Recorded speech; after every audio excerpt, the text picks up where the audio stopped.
الحمدللہ منشی الخلق من عدم ثم الصلاة علی المختار فی القدم مولاي صل وسلم دائما ابدا علی حبیبک خیر الخلق کلہم قال اللہ جل وعلا وما ارسلنا فی قریۃ من نذیر الا قال مترفوها انا بما ارسلتم به کافرون صدق اللہ العلی العظیم۔ الصلاة والسلام علیکہ یا سیدی یا رحمتا للعالمین، والصلاة والسلام علیکہ یا خاتم النبیین۔ اللہ تعالیٰ دی حمد و ثنا، عرب دے راج دلارے فاتح بدر و حنین دے حضور نذرانہ عقیدت پیش کرن تو بعد قرآن مجید برہان رشید دے جنہ لفظاں دی تلاوت دا شرف حاصل کیتا، میری مجبوری ہے کہ میں ترجمہ کنز الایمان تو علاوہ کوئی ترجمہ نہیں کر سکتا، کیونکہ کنز الایمان ہی وہ ترجمہ ہے جیڑا اللہ دی منشا اور مراد نو بھی پورا کردا ہے تے ایمان والیاں دے دل نو ایمان نال بھردا ہے۔ ترجمہ کنز الایمان۔ اور ہم نے جب بھی کسی بستی میں ڈر سنانے والوں کو بھیجا تو اس بستی کے صاحب ثروت لوگوں نے یہ کہا کہ ہم ان رسولوں اور پیغمبروں پر ایمان لانے والے نہیں ہیں۔ اس آیہ کریمہ دے اندر بظاہر ذکر مبارک میرے مصطفیٰ دا نہیں، بظاہر ذکر سابقہ انبیاء دے منن والیاں دا بھی نہیں، لیکن او دے باوجود بھی میرا تے اے ایمان ہے کہ الحمد تو لے کے والناس تک پورا قرآن رب دی عظمت و شان تے نبیاں دے سلطان دی نعت نو بیان کر رہے ہیں۔ آج وقت دی یہ ضرورت ہے کہ اسی اپنے بچیاں نو قرآن دی تعلیم دلوائیے، نہ صرف دلوائیے بلکہ انہاں دا اے ایمان تے عقیدہ بنائیے کہ بچیوں گل سمجھ وچ آوے یا نہ آوے، تسی الحمد تو لے کے والناس تک جیڑی بھی آیت پڑھو،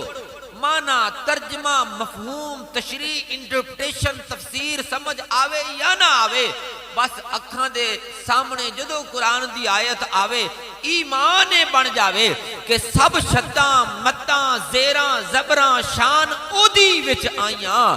آما لوکاں خبر نہ کائی اے نا خاصا رمضان پائی۔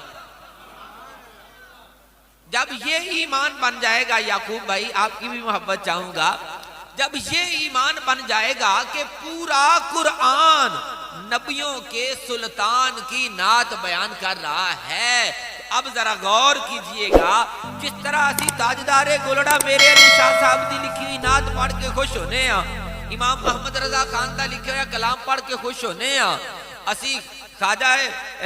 کوٹ غلام فرید کوٹ مٹھن دے لکھے ہوئے کلام نو پڑھ کے تے سن کے تے خوش ہونے ہیں۔ اے کاش ہم کبھی گھر میں بیٹھیں، تنہائی میں قرآن کو کھولیں، سامنے رکھیں، اسے پڑھیں، سمجھ میں آئے یا نہ آئے یہ کہتے جائیں یا اللہ جو لکھا ہے حق ہے، تیری شان ہے، تیرے محبوب کی نعت کا بیان ہے، پھر میرا ہی ایمان ہے جب آپ قبر میں جائیں گے بعد میں پہنچیں گے نبیوں کا سلطان پہلے تشریف فرما۔ لیکن ساڑی ہیرما نصیبی، میں نے بد نصیبی کے لفظ کو ذرا پردے میں چھپانے کے لیے اس لفظ کا انتخاب کیا ہے، ہماری ہیرما نصیبی، ہم نے اب تک اپنے بچوں کو مسٹر چپس پڑھایا،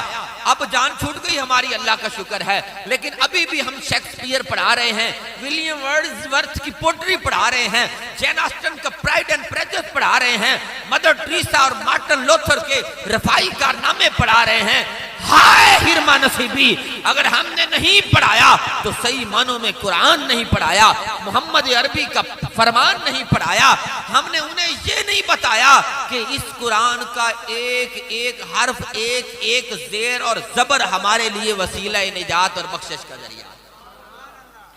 اب میں آتا ہوں اس آیت کی تصریح اور تفسیر کی طرف، اور پھر آپ دیکھیے گا انشاءاللہ آپ کا ایمان کھل اٹھے گا کہ جس آیت میں بظاہر مصطفیٰ کا تذکرہ ہی نہیں،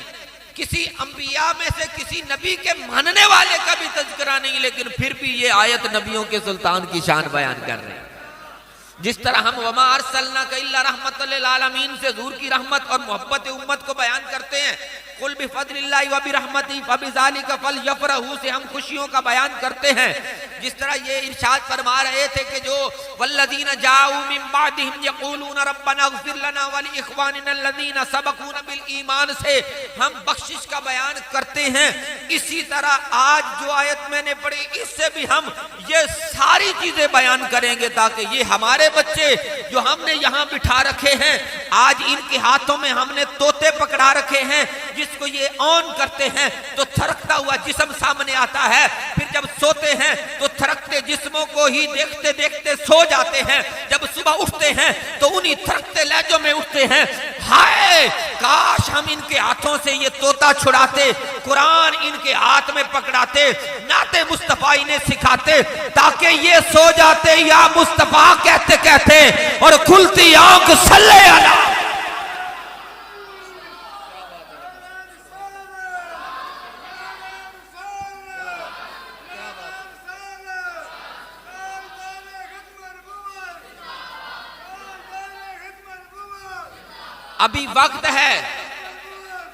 ابھی وقت ہے موت آنے سے پہلے پہلے اپنے بچوں کو اپنی گرفت میں لو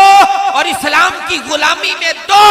انہیں گنج بخش علی حجویری کی سیرت پڑھاؤ، انہیں معین الدین اجمیری کی سیرت پڑھاؤ، انہیں خواجہ دائم الحضوری کی سیرت پڑھاؤ، انہیں بلے شاہ قصوری کی سیرت پڑھاؤ۔ وجہ کیا؟ جتنے بھی ہمارے اکابر تھے وہ گنج بخش علی حجویری ہوں، معین الدین اجمیری ہوں، شاہ سلیمان توسوی ہوں، قبلہ عالم نور محمد مہاروی ہوں، تاجدار گولڑا مہر علی شاہ ہوں یا احمد رضا ہوں، سب کا ایک ہی پیغام تھا، آ جاؤ در مصطفیٰ پر خدا مل جائے گا۔ یہی وجہ ہے کہ میرا ویل چیئر کا بابا ویل چیئر پر بیٹھ کر یہ کہتا تھا، انہیں جانا انہیں مانا نہ رکھا غیر سے کام، للہ الحمد میں دنیا سے مسلمان گیا۔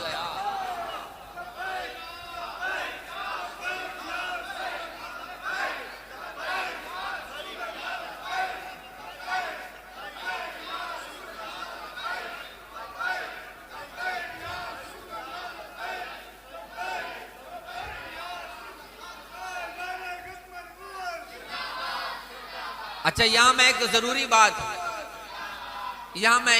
صرف ایک ضروری بات ایصال ثواب کے بارے میں کر کے آگے یہی آیت جو پڑھی تھی اسی سے میلاد کو شروع کرتے ہیں۔ نہیں دل کر رہا سننے کو یار، میں مسجد میں بیٹھ کر حلفاً بھی کہوں تو جھوٹ نہیں ہوگا، میں تو عشق سے آیا ہوں۔ تو عشق ایک طرف ہو تو سزا دیتا ہے، عشق اگر دونوں طرف ہو تو مزہ دیتا ہے۔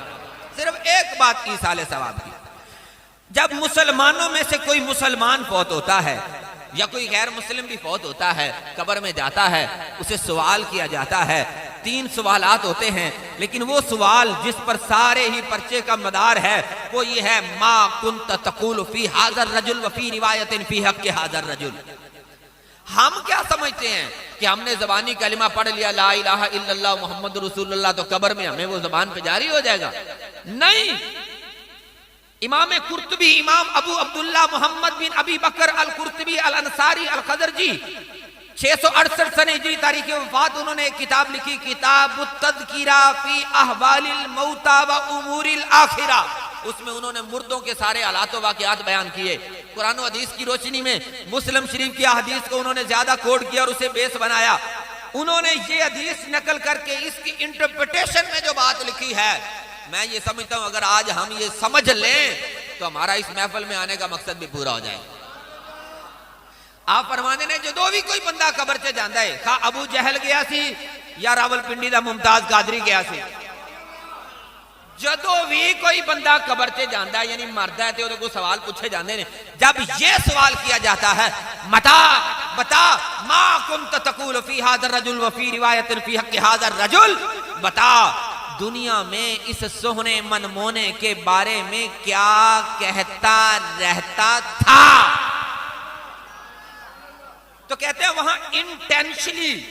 نیت کر کے جواب دینے کا موقع نہیں ملے گا کہ سوچو بچار کرے اچھا میں دنیا میں ان کے بارے میں کیا کہتا تھا، میں تو انہیں اپنے آقا و مولا کہتا تھا، میں تو انہیں اللہ کا رسول کہتا تھا. نو، کہتے ہیں ایسا نہیں ہوگا، بلکہ آٹومیٹکلی فی البدیہی طور پر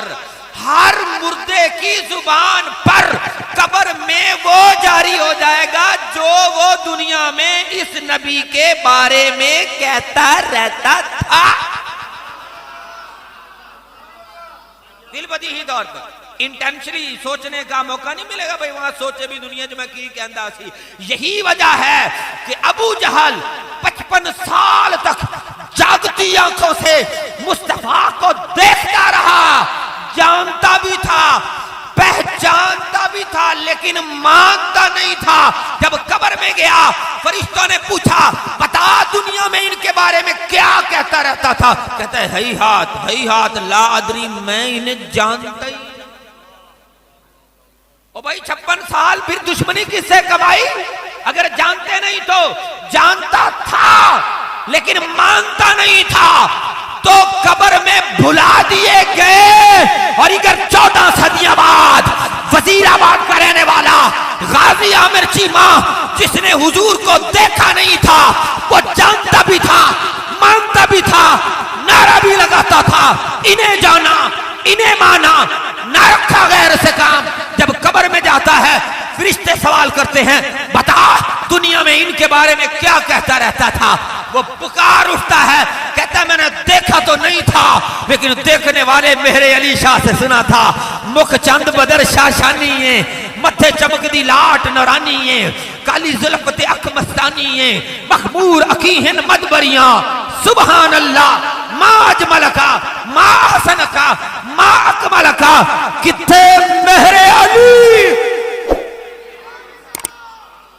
میں نے دیکھا تو نہیں تھا لیکن دیکھنے والے احمد رضا سے سنا تھا کہ سچی بات سکھاتے یہ ہیں، سیدھی راہ دکھاتے یہ ہیں، رب ہے موتی یہ ہیں، قاسم رزق اس کا ہے کھلاتے یہ ہیں، انا آتینا کل کوثر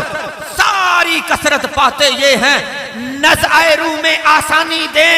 کلمہ یاد دلاتے یہ ہیں، مرکد میں بندوں کو، قبر میں بندوں کو، امتی کو نم کا نومت العروس میٹھی نیند سلاتے یہ ہیں. ماں جب اکلوتے کو میدان معاشر میں چھوڑے آ کہہ کے بلاتے یہ ہیں، اپنی بنی ہم آپ بگاڑیں کون بنائے بناتے یہ ہیں. ان کے